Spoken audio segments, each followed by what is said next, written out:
ఎవరో పిల్లాడు మార్కులు రావట్లేదని విఘ్నేశ్వరుడిని పూజ చేశాడు, మార్కులు రాలా. ఆ బొమ్మ తీసి పక్కనెట్టేశాడు. ఏదో శివుడిని పూజ చేశాడు, మార్కులు రాలా, పక్కనెట్టేశాడు. సరస్వతీదేవిని పూజ చేశాడు, మార్కులు రాలా, పక్కనెట్టాడు. 4వ నెలలో వెంకటేశ్వర స్వామి మొదలెట్టాడు.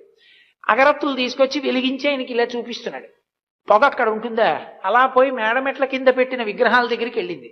చూశాడు, ఒక్క మార్కు వేయించలేదు కానీ పొగ పీల్చేస్తున్నారా అగరత్తుల పొగ అని గబగబా వెళ్ళి గుడ్డలు తీసుకొచ్చి వాటి ముక్కు కట్టేస్తున్నాడు. అకస్మాత్తుగా గణపతి, శివుడు, సరస్వతి అందరూ ప్రత్యక్షమయ్యారు. అదేమిటి, నేను పూజ చేస్తే కనపడలేదు, ముక్కు గుడ్డలు కడితే కనపడ్డాడన్నాడు. ఒరే, నువ్వు పూజ చేసినప్పుడు ఎప్పుడైనా మేము ఉన్నామనుకుని చేస్తే కదరా నువ్వు చేసింది. ఇవాళ అగరత్తుల పొగ పీల్చేస్తున్నావంటే మేము ఉన్నామనుకుని ముక్కు గుడ్డలు కట్టేసి అందుకు లేచి వచ్చాను రా అన్నాడు.